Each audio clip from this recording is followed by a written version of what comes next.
Today we are discussing the importance of Australia's National Bowel Cancer Screening Program.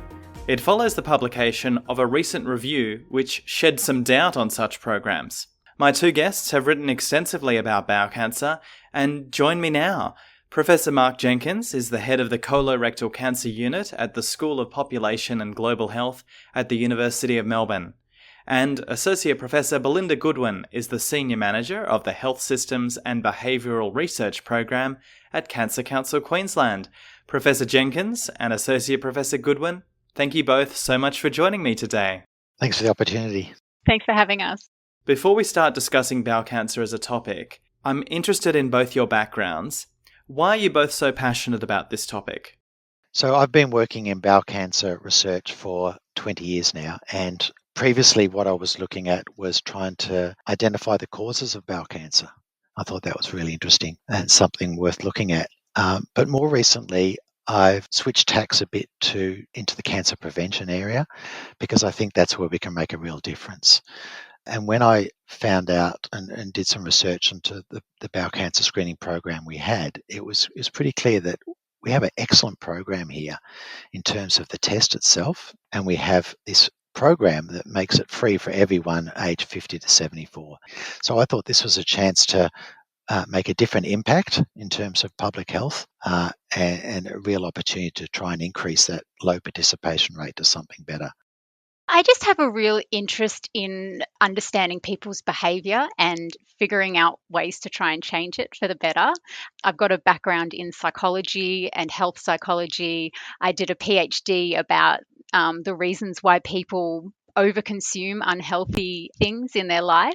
And this is sort of just a continuation of that, of understanding why people don't take advantage of this excellent program that we have that saves lives, and what the psychological and behavioural barriers are, and working with consumers to find out how we can address them. That's really exciting to me. And let's turn now to bowel cancer in Australia. Professor Mark Jenkins, can you set the scene for us? How prevalent is this condition and why is it often caught in its later stages? Every year, there's about 15,000 people diagnosed with bowel cancer. Sometimes this bowel cancer means cancer of the colon or cancer of the rectum, or sometimes it's referred to as colorectal cancer.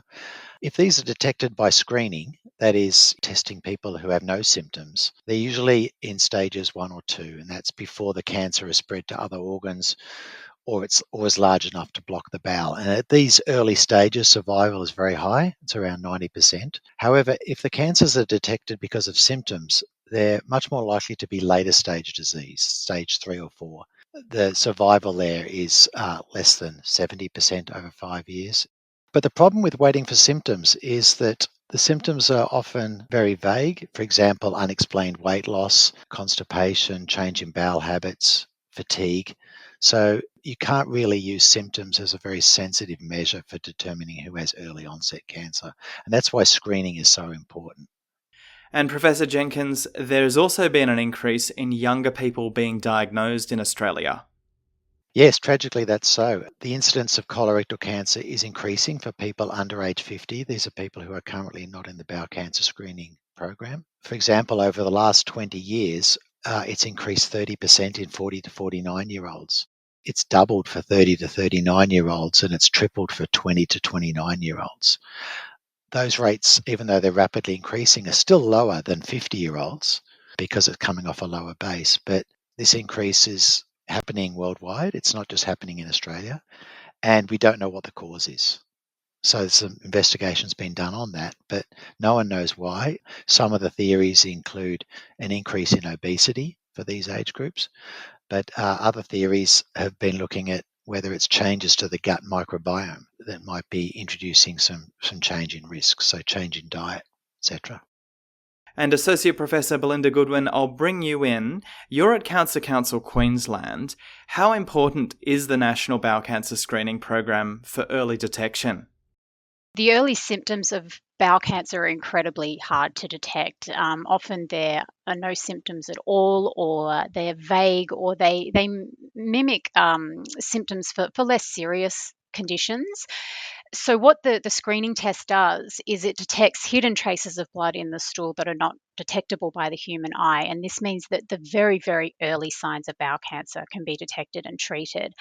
In fact, the test will pick up bleeding from benign polyps, which can be removed during a colonoscopy, which will actually prevent cancer from developing in the first place. So yes, the test is a incredibly useful tool for preventing morbidity and mortality from bowel cancer.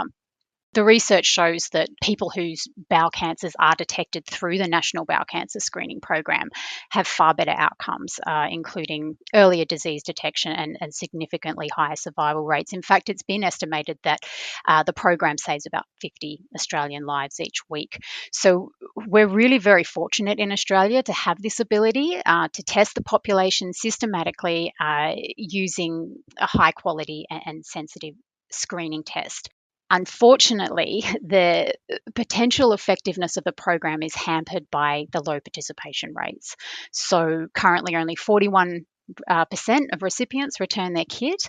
And to give you some idea of the impact of this, it's estimated that if the rates could be increased to just 60% over the next 20 years, we could save 80,000 lives.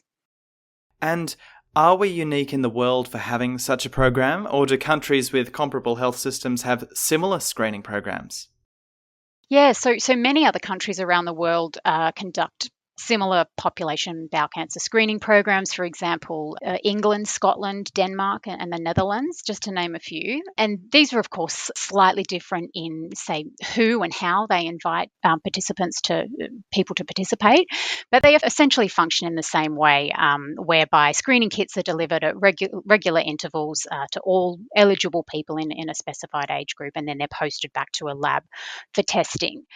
One of, I suppose, the interesting differences is that in many international settings, the kit distributed to recipients only requires one stool sample from one bowel movement, whereas in Australia, the kit that we distribute requires two samples from two different bowel movements. Now, whether the two things are related or not, it's not known, but participation in bowel cancer screening programs in some of those countries that I've just mentioned that use the one sample test is actually much higher in Australia, in some cases well above 60%. In fact, most cases well above 60%.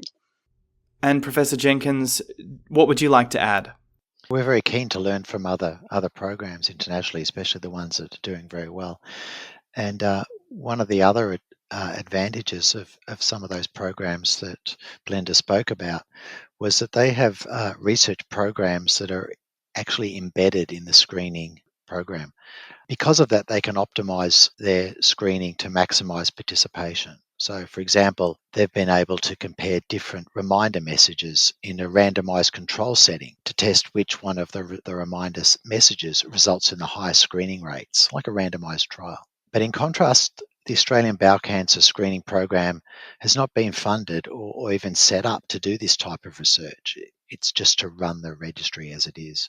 Instead of having one embedded in the program, what we've been trying to do in the Bowel Cancer Screening Alliance, which Belinda and I are part of, is trying to bridge that research gap by doing the research in academic and cancer service settings, and then work with the program to design research trials to try and test some of these changes to the program that might increase screening participation. And let's turn now to some conjecture raised recently about DIY kits. Recently, there was a review published in JAMA Internal Medicine by the University of Oslo called Estimated Lifetime Gained with Cancer Screening Tests, a meta-analysis of randomized clinical trials, and it concluded that bowel cancer screening using a home test kit might have little effect in saving or extending people's lives. Professor Jenkins, can you briefly take me through what was said and your response to it? So this article was published in a very prestigious medical journal and gained a lot of publicity in the media and reported that the home test kit didn't reduce or cause mortality. Now, this study was done by looking at all the published randomized control trials of bowel cancer screening using the home test kit and concluded that there was no evidence that it reduced over mortality. In other words, what they were saying was that when you look at all causes of death combined, the differences made by screening only for colorectal cancer couldn't be detected. Now, this doesn't mean, though, that the bowel cancer screening kit doesn't prevent deaths. In fact, we know it does prevent deaths, and these are bowel cancer deaths. And randomized controlled trials have shown this. We know that this is true.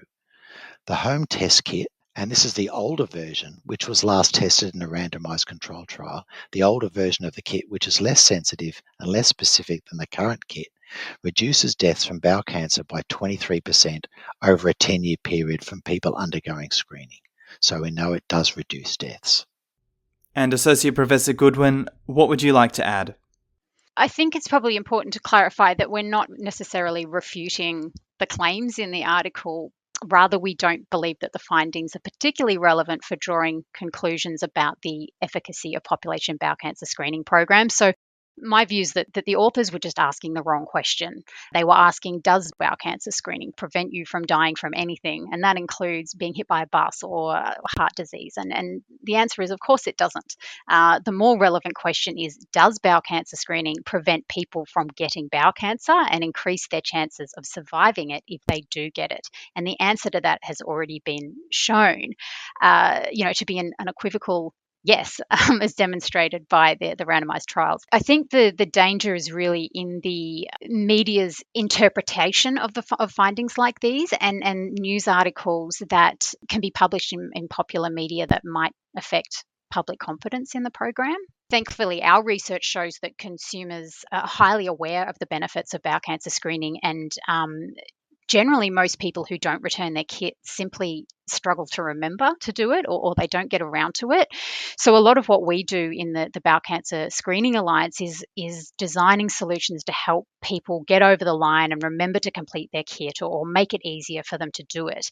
And what we don't want to see is a drop in those high intentions to screen that we already have because of media that's undermining the effectiveness of the program, because that'll make our jobs of increasing screening participation significantly more challenging.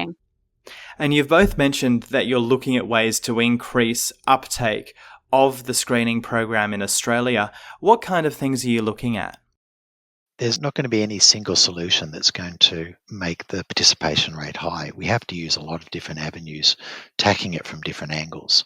We're looking at all the processes in the program to see what might be modified or changed to see if it results in increased participation. So, for example, we're looking at the letter people receive before they receive the kit. We're looking at the kit itself, the design, and we're looking at the reminder system. So we're looking at across the spectrum of different issues.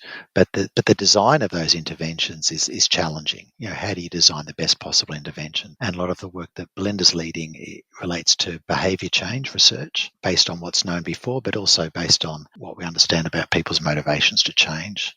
And Associate Professor Goodwin, I'd like to zoom in on younger people, because an increasing number of younger people are getting this disease.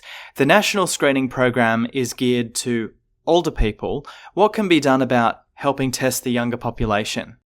Recently, the guidelines have been released to recommend that population screening is available to people 45 and up, based on those studies that Mark talked about earlier. They came out fairly recently, and the government's really still considering the implications of lowering the starting age, and considering things like the costs and the logistics and the flow-on effects for the broader health system, considering that there'd be more colonoscopies to do and that sort of thing. In the meantime, they're recommending that people who are aged between 45 and 59 should speak to their doctor if they have concerns, and GPs can offer bowel cancer screening with a Medicare-funded kit. And they've also got the option of purchasing a private screening kit through pharmacies or online. That's the current advice that the government's giving around that lower age group. Professor Mark Jenkins and Associate Professor Belinda Goodwin, thank you both so much for joining me today. It's been a pleasure. Thank you. You're welcome. My special guests have been Professor Mark Jenkins and Associate Professor Belinda Goodwin. Professor Mark Jenkins is the head of the Colorectal Cancer Unit at the School of Population and Global Health at the University of Melbourne.